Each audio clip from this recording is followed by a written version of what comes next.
Karwa Siddhi Hong Hong Pakyuke Kodan Dagi Lu Pakyuke Sundan Dagi Nga Pakyuke Tudan Dagi Yerme Chikto Chingi Lo Makyuke Kodan Dagi Lu Makyuke Sundan Dagi Makyuke Tudan Dagi Yerme Chikto Chingi Lo Om Muni Muni Mahamuni Shakyamuni Soha.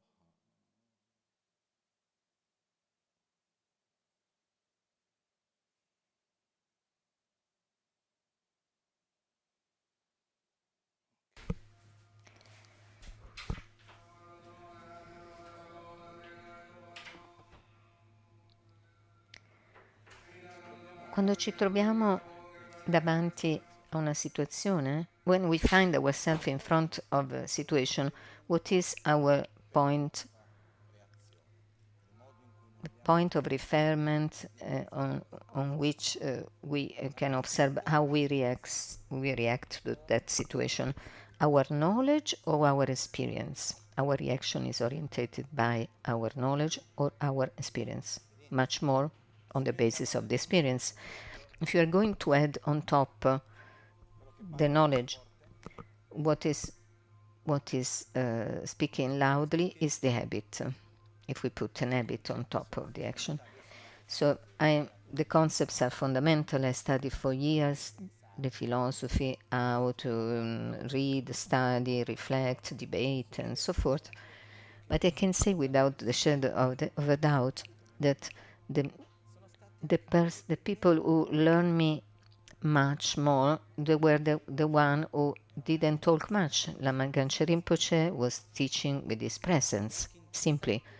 And it's also interesting that those who who had the fortune to be at the presence, there was nobody that was in contact with Lama Ganchen that in his own life was not influenced and transformed by the presence of Lama Ganchen.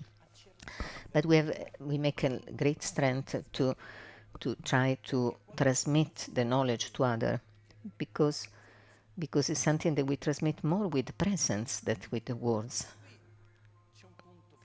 And here there is a fundamental point. I like to be very, very brief, and then we do some practice together. We will do the moment we are in front of a person with as difficulties, for instance, a sickness. For instance, the people who is a doctor, people who is studying to become a doctor here. What's happened? That the main problem that we have in front of suffering person. The point is that the problem is that they live an unhealthy style of life, or they are experimenting sicknesses. So, in my experience, that we have a strong sensation of incapability to help to alleviate the suffering of the other, because the reality is that nobody can heal another person. Even if all the Buddhas of the universe will come here, they could not help and could not heal the person. Nobody can do it. The only thing that we can do is interact with the other, to be a part of the changing process of the other. So this is what we can do. So as we saw until now, the majority of the healing side, its part is made by the person itself. So we said that the 35% of the factors which make a person sick depends on the style of life. We can help with the medicine, with the advices, but the power is effectively in our own hands. It's like someone comes to me and they say, I want to live a more meaningful life, and then I give my solution, possible solutions. I can do everything at my best, but then if the person is not applying those advices, what we do? There is a passage of an important Buddhist text, the Bodhisattva Charyavatara, written centuries ago, and in this part they say to receive the teachings and not putting them into practice is like receive a prescription for a doctor and don't take the medicines. Because if I go to the doctor and they give me the receipt, the prescription, I frame them, I hang them on the wall. Maybe I buy also the medicine, but I never take it. How can I heal myself? Because the process of healing, the healing process, we start when we start to take the medicine, and until we want to take, we have to take a medicine and do something. It's much more easy. But when we have to influence the other person to change their own habits, living in an environment that is going in the opposite direction, push them in the opposite direction. For instance, now I'm experiencing on my skin the diet, the effect of the diet. There are many years that I try to face all this digestive system, and there are some difficulties that I have. Finally, I understood that the starting point of the problem. My tragedy is that I have allergy to the oil and olive oil. So, but I'm living in Italy, so you can imagine when I go to eat outside, if I have to follow a specific diet without olive oil or olives, it's quite difficult. So if I live in an environment that is favorable to conductive to this change of habits, it's much more easy. At the end of the day, could not eat everything because I could not find nothing that was suitable to my diet. So, and this happens more if we have some food that we like more, or the food that we find we don't like, so we create more difficulties. We have more experience more difficulties. So we have to try as a doctor, as an advisor, to change the habit of that person. So as we saw, if we want to build up our health, we have to change our habits. Even if I have a deep respect for fundamental part of the medicine, which are our alarms, our symptoms that are there to inform that there is a fire or an emergency. Sometimes we have there is an emergency. Let's say there is a fire in the house. We does not care to destroy the furniture with the water. One time I saw a documentary, and one thing that my master told me, the allopathic medicine has a different fundamental difference with the Tibetan medicines. When we talk about the medical herboristical remedies, we form the pills. Let's say one of these pills has 37 different elements that compose one single pill. All these elements, only one third of these elements is meant to cure the disease itself, and the other is to balance the stream. So if I'm implementing one medicine that is only focused on destroy the bad side, okay, if we are in an emergency, in a total emergency, then we have the stream remedies. A part of the allopathic medicine was developed during the wars, came out from this necessity of emergency. When we don't have to face an emergency, but we have to sustain the good state of health, so we have to change the approach. So something that is for me, if I talk about something and I give you an advice, specific advice, and something that is not real, with even if it's logical or coherent, but has a very weak power. So I can spend hours talking with the importance of the patients, how much the anger is destroying our happiness, merits, but the power that I have to go to touch that person is very, very low. And so, as Mahatma Gandhi was saying, we need to be the change that we want to see in society. We want to become the change that we want to see in our patients as doctors. So this gives us a bigger power or influence on our patients. As Rohir was saying, if we emphasize the importance of meditation, but we ourselves, we are not meditated, or if I teach you to eat well, but I myself, as a doctor, I'm not eating well, it's difficult to believe. It's not a conceptual matter.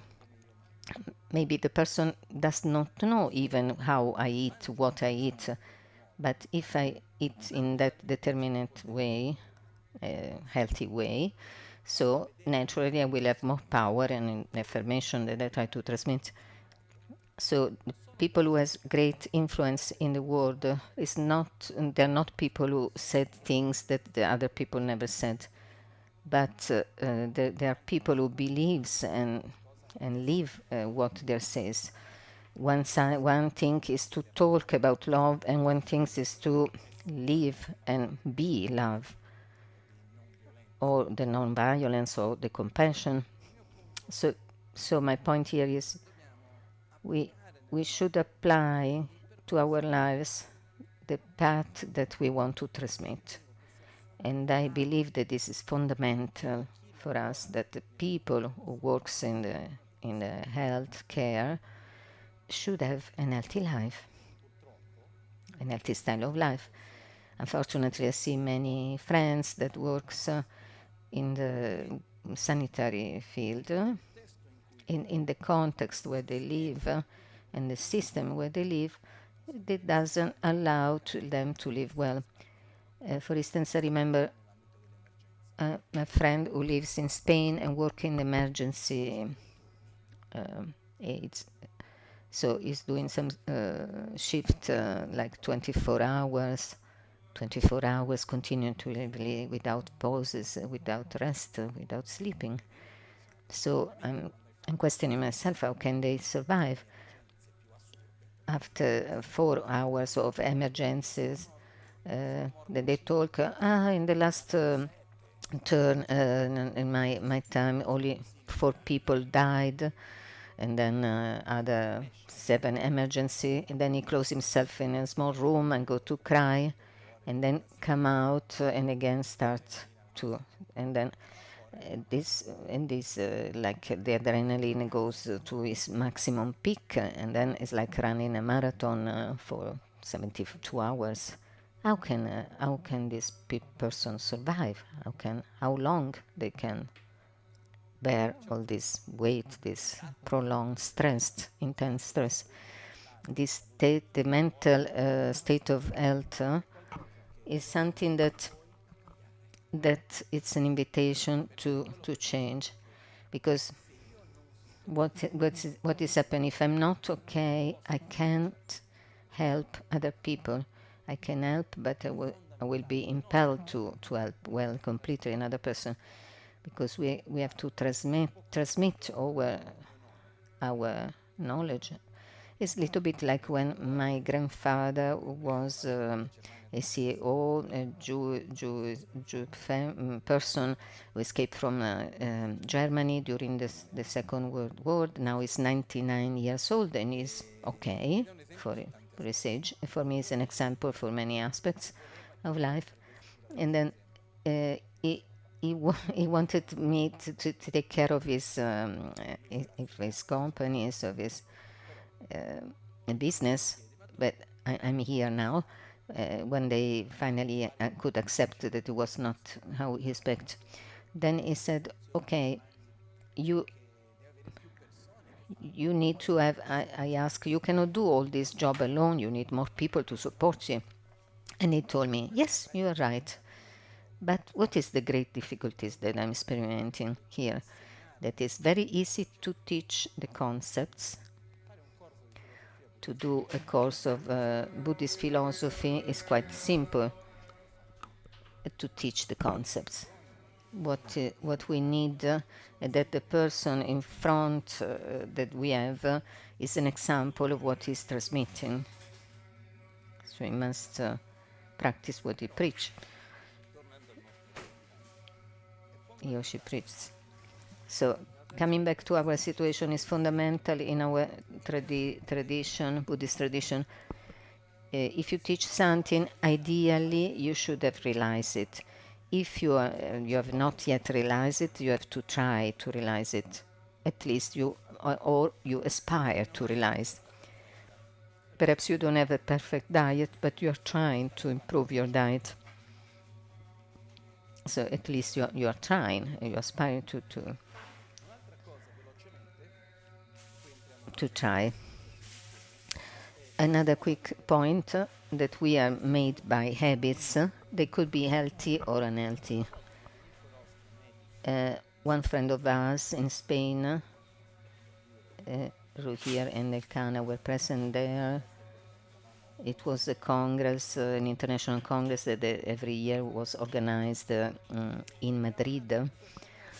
And we were at lunch with this Spanish doctor, and we were talking about, and then he gave me one answer, and he told me, when a patient is coming to me, the first thing that I ask him or her, I ask, what do you like to eat more? In our allopathic medicine, it was medicine, Chinese medicine, Tibetan medicine. And then he asked to the patient, what do you like more? For instance, he said, for me is the watermelon. So I said, take it out from your diet. I'm not even going to see why it is this. But naturally, our organism, ourselves, we are attracted for what is out of balance. We are attracted by what is increasing the imbalance. We can imagine like a balance, something like okay. As soon as the force lost is balance, where is more forcing? On the side where it is falling down.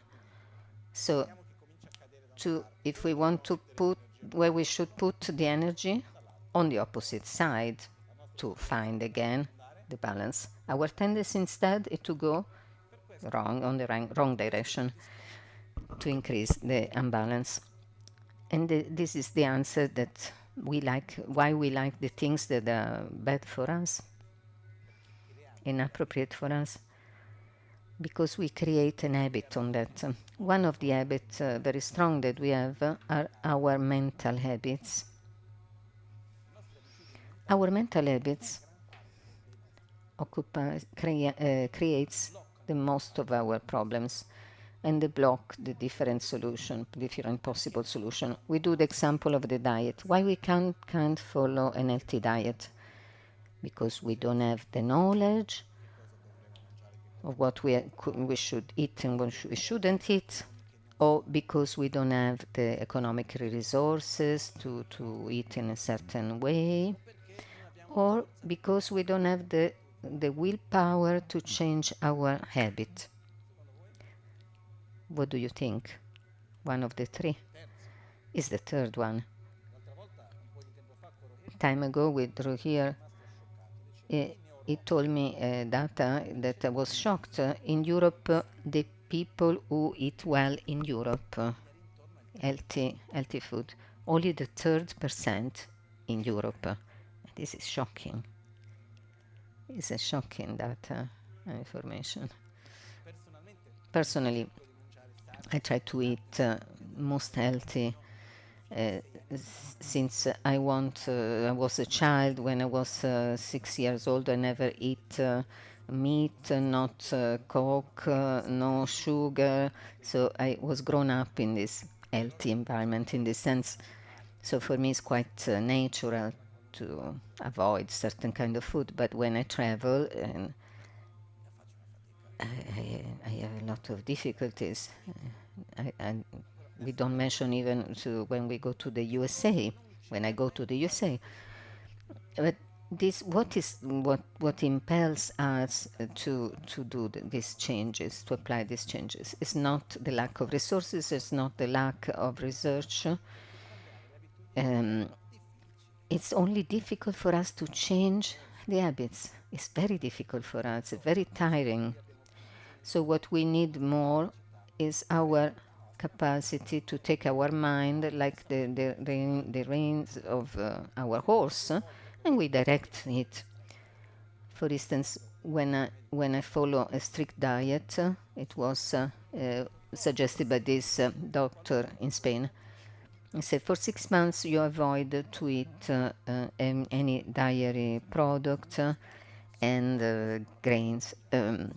So I like so much mozzarella and also the pasta asciutta, the Italian pasta.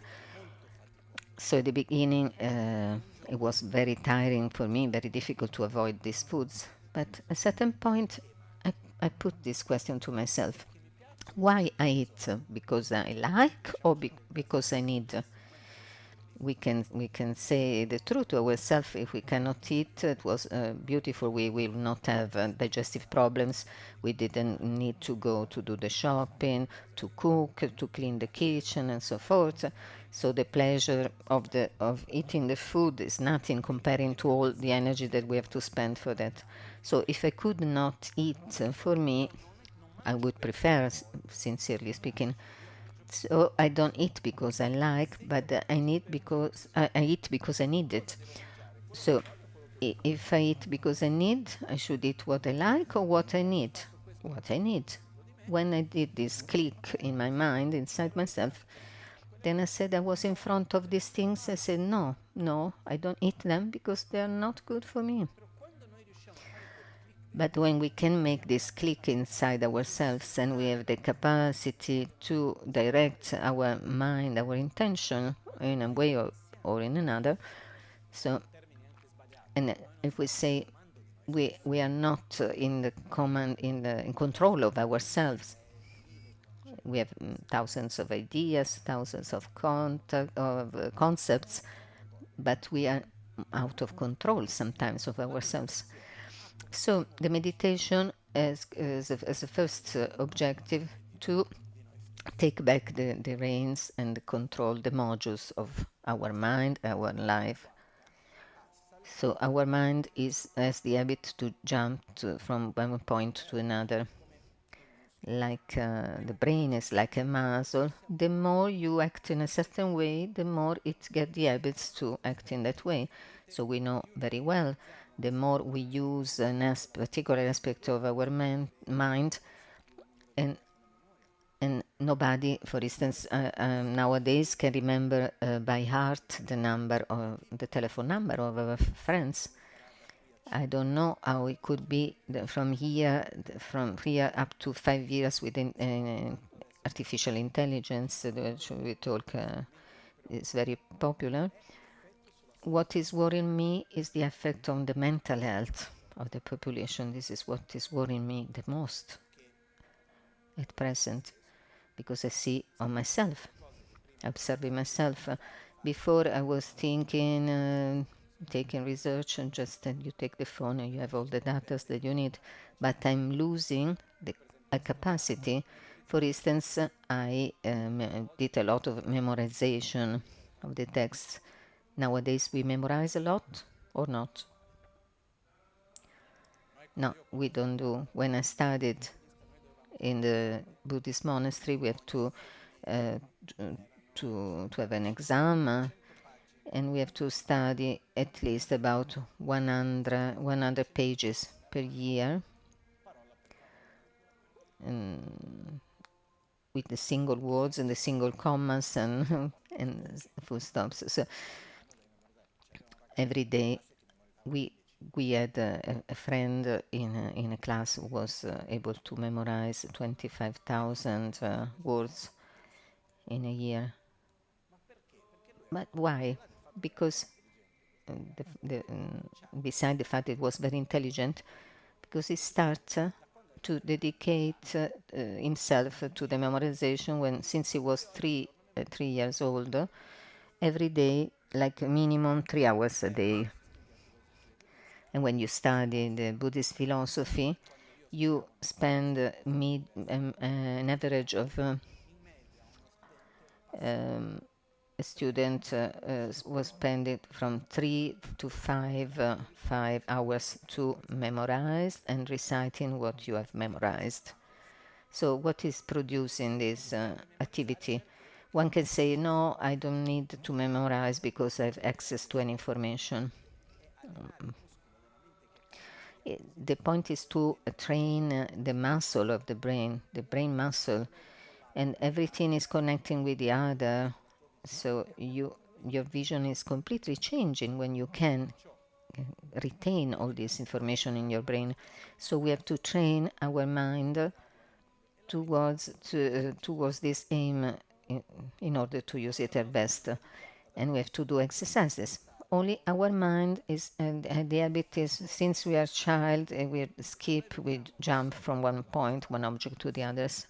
And so if we look, our attention is directed to what is outside ourselves or inside, prevalently outside of us, what I see, what I hear, and so on.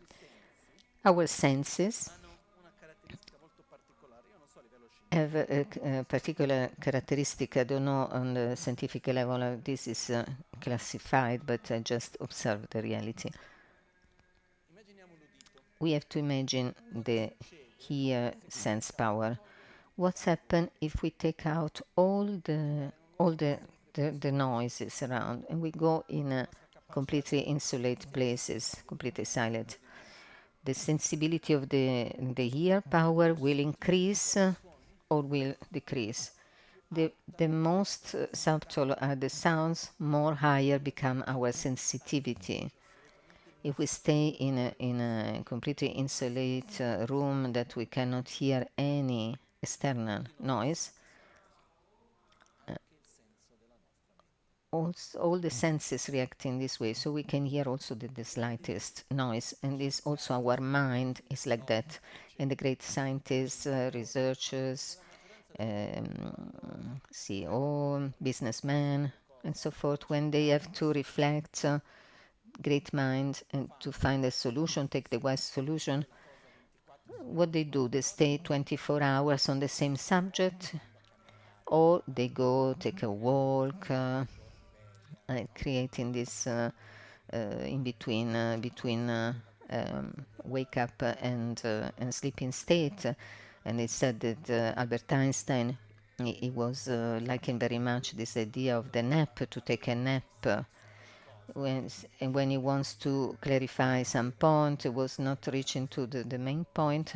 He took something like a spoon, was keeping in his hand, and then when he start to fall asleep, the spoon will find, and with the noise he will wake up. And he was in this middle state between the wakened state and the sleeping state that he got the most powerful and meaningful insights. So when how less stimuli we have from the external, what we don't think what happens yesterday, what will happen tomorrow. The most silent we are, when we sit in silence, our capacity, sensorial powers become very subtle, more sensitive, more acute. So we can, in that way, we can interpret the reality, the external reality, and ourselves in a more deeper way. And to do this, we need silence. And the silence, I don't mean the silence of only of the sounds. In order to increase my visual capacity, I have to decrease the light. If I want to increase the sense power of hearing power, I have to decrease the external stimuli, and so on for the other senses. the more I think, the less I think, that the more my mind becomes sharp. The more I empty my mind, the more I can be focused. I become able to focus it like a laser. And so we have to learn to stay in silence. And someone can say, it's difficult. Yes, for sure, it's difficult. Why? Because it's intrinsically difficult, or because we don't have the habit yet? We don't have the habit. We are not. So to do something that is going in the opposite direction requires effort. So this effort, but is welcome because brings to result. It brings to result. Because we live in this age where there is a strange law that for me is one of the primary causes of our problems, also of the health, referring to health, is the law of the minimum effort and the maximum result. We believe that to be happy, the less I make efforts, the more comfortable I live, it's better for me, but this is a lie. It's tiring meditating. Yes, it's pleasurable. Yes, can be. It's good for us. Yes, a lot. There is a problem. Have you ever talked or heard someone to someone who do an agonistic sport training, for instance, is preparing for the Olympic Games? One of the difficulties of these people, professional athletes, I don't remember the exact terms, but there is a law that if I stop my training for one day, it's not that the day after that I didn't train myself. I just skip one day. When I go in the second day after, I don't find myself to the place where I left, but I go back in the scale.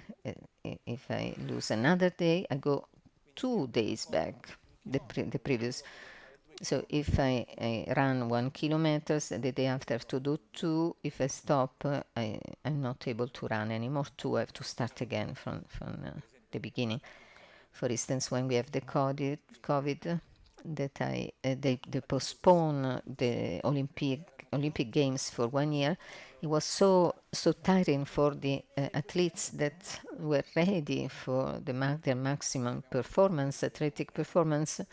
So they have to stop and to keep for 1 year more, not levels. So I did not understand why. Però quello che accade è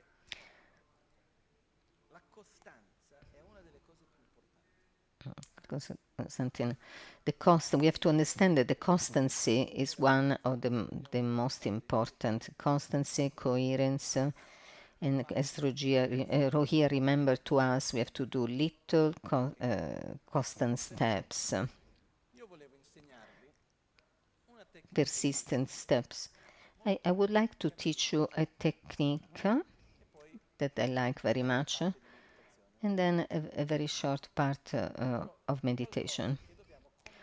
Because it's something that we have to start slowly to bring our attention inside ourselves and not keep left it outside of ourselves. This is the first point. And the second point is we have to say to the mind, okay, you now stay here without having necessarily a strong stimuli external that I have to stay there. Because if I watch a film and then I direct my mind to that with the music, the images. And another thing is to choose to stay here to bring my focus inside myself. Then tomorrow I would like to explain that the meditation has many other levels. This is not the ABC of meditation. It's not like, okay, before you learn how to drive and then you choose where to go. The first step, instead, we have to do and take the reins of our life again in our hands. This is the first step. This short exercise, breathing exercise, there is a preliminary practice and then the exercise itself.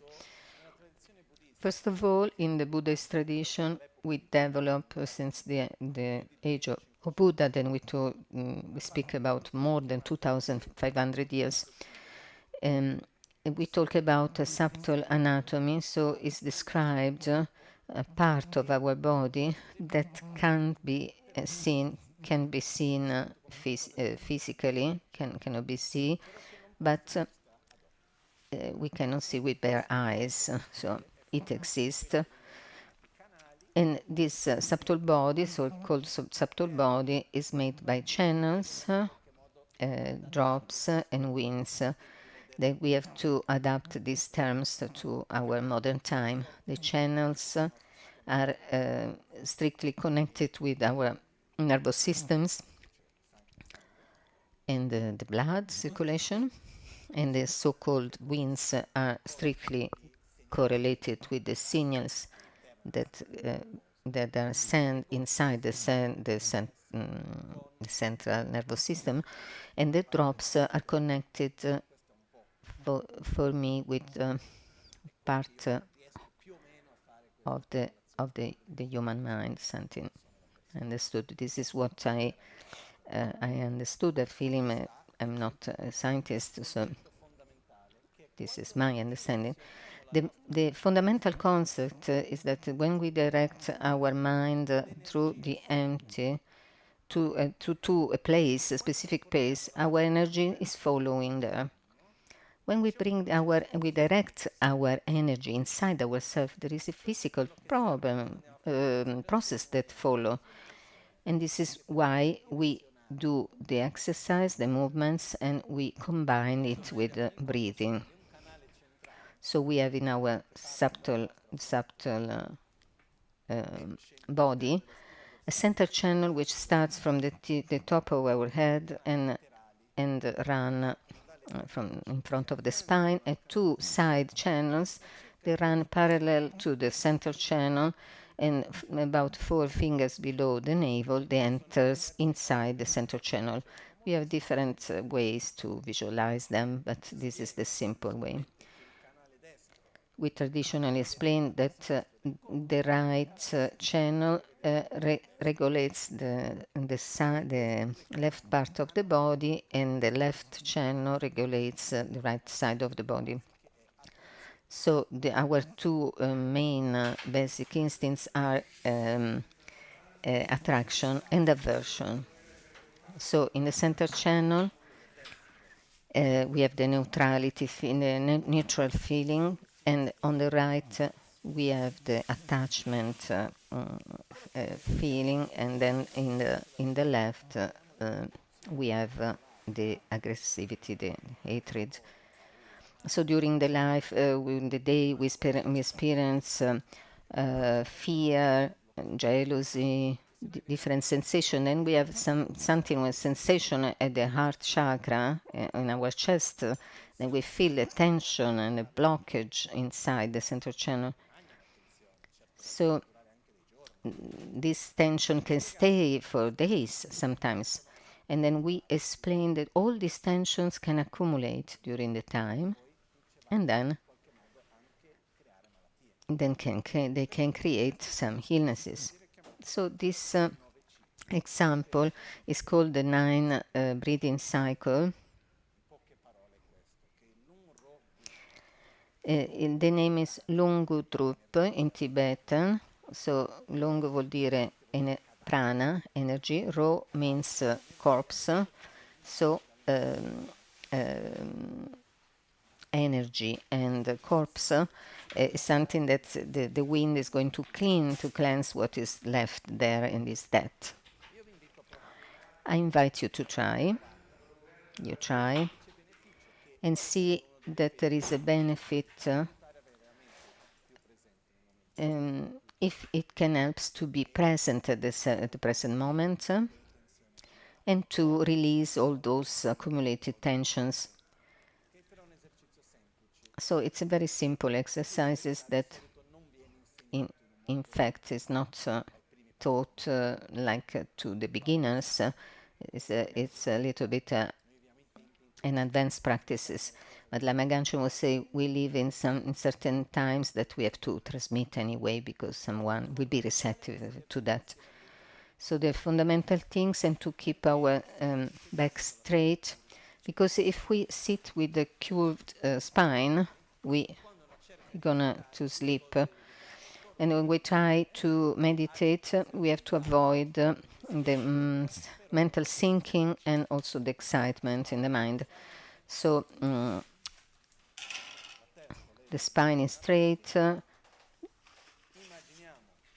the head is slightly forward, the shoulders are relaxed. We imagine this central channel inside ourselves, from the top of the head to the perineum, and the two side channels that are running parallel to the side central channel and goes inside, 4 fingers below the navel.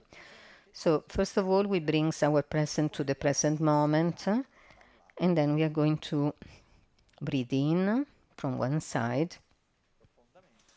deeply, and then we go to breathe out from the other nostril. And we repeat for 3 times, before from one side and then from the other. So we close one nostril and we inhale from the other side, and then the same from the other side, and then the both together.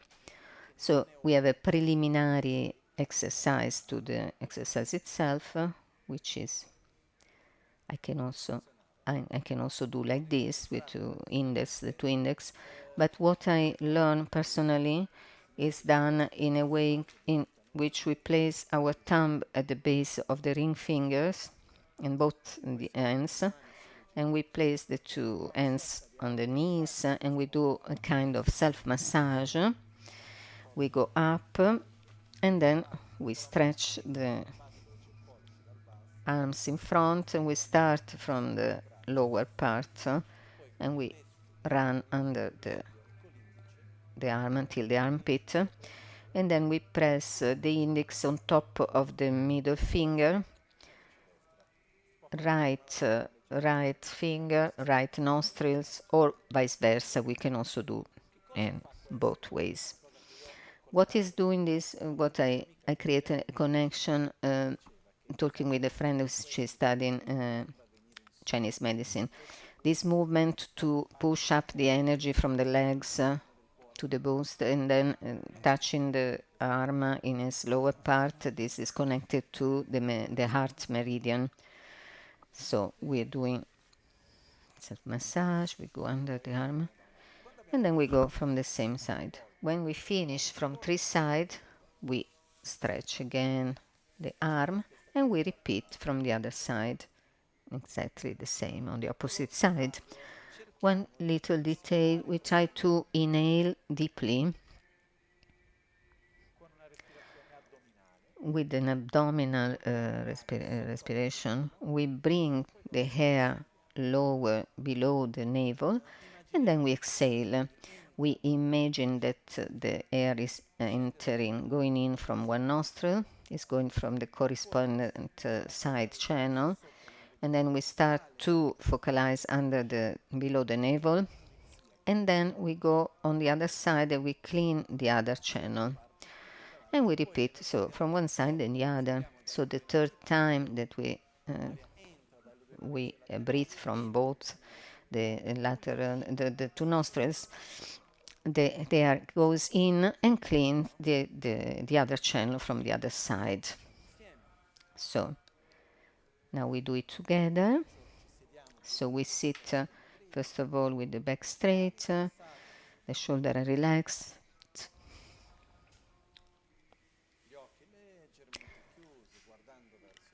the eyes are slightly closed and looking downwards.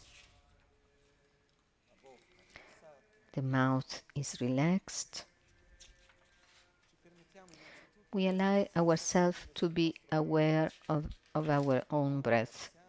We don't force it, and simply we observe it. We bring our attention to the air that enters, goes in, and the air that goes out of our nostrils.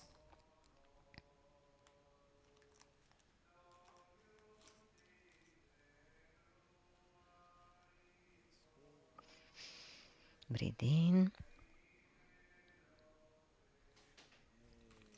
and breathe out.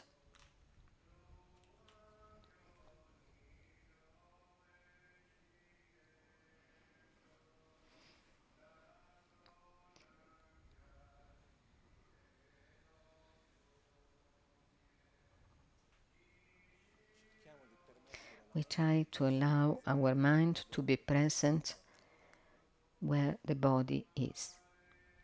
Posiamo il nostro respiro come una sorta di ancora. And we use our breath like a kind of anchor that brings back to our body, bring us our mind back to our body. We try to be Se sorgono altri pensieri, non in cerchiamo control. If thoughts arises, we don't try to block them, but with gentleness we bring back our attention to our breath.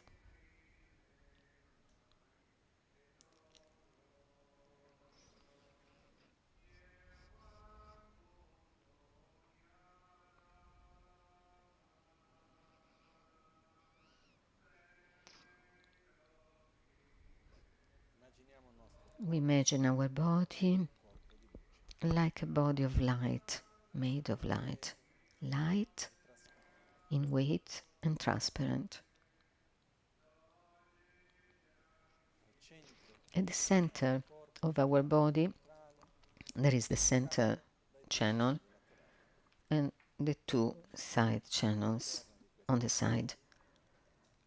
Inside those channels, we have some energetic blockages and dirt, pollution caused by our own actions like the anger, resentment, sadness, fear, hatred, insatisfaction, and so on.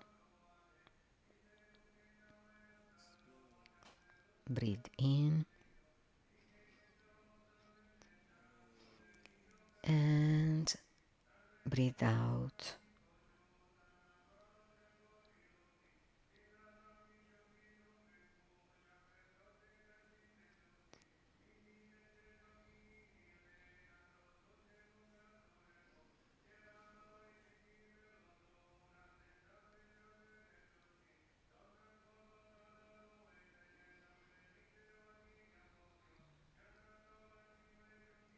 Realizziamo il primo Vajra, seguiamo il respiro in 9 cicli. We do the Vajra fist and we follow the 9 L'aria che entra breathing exercise, 9 cycle breathing exercise, and we visualize the air that comes in the form of light that cleanses completely and clean our internal channels.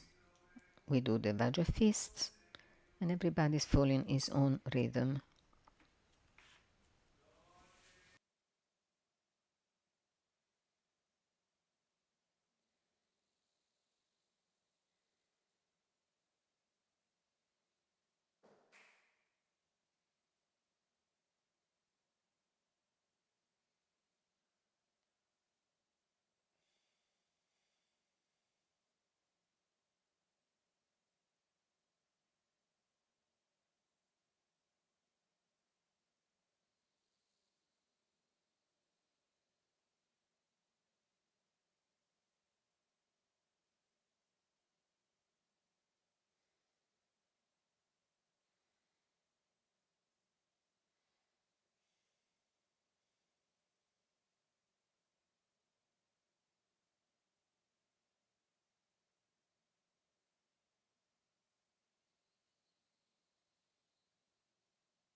Breathe in and breathe out.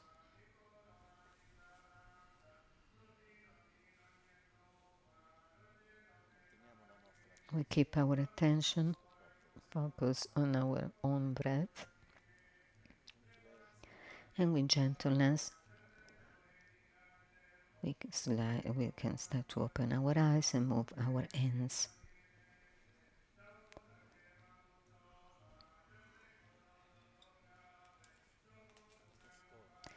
This exercise where we combine two aspects, the basic one, to the very basic breath exercises, and after the second was the 9-cycle breathing exercise, So I would advise you to try to repeat it and see your reaction, and if it's something that it works for you, you can use it. I know that we live in that when I came to live in Italy, I have this habit. We have the habit. I heard people say, "I don't have time." So it looks like the person was looking more interesting. They say, no, I don't have time. I'm so busy." Then one day is the time that takes for the Earth to do one complete cycle around on its axis. So I can say I don't give the priority to meditation. But since we live in a society where everything is connected, interconnected, and we have difficulties to find some quality times, and then maybe these techniques, maybe we are in the metro, we are waiting for a lesson to start, in whatever context or setting, we can also do like this, just using one index finger, and try to already find again this process, this meditation, to apply it in our daily life. It's more easy that the breathing meditation itself. So it's something that is conductive to that in that direction, So I would say that we have in plan to do a walk in the bush. For me is the best moment of the day. Every day I try to find some times to spend in the nature. It is very beautiful to see our subjective experience, how we feel there before and after a walk in the bush. I don't think that is a very special nature here. I mean, a special bush, but wood. But anyway, it's the quality of nature itself that is healing. See you tomorrow.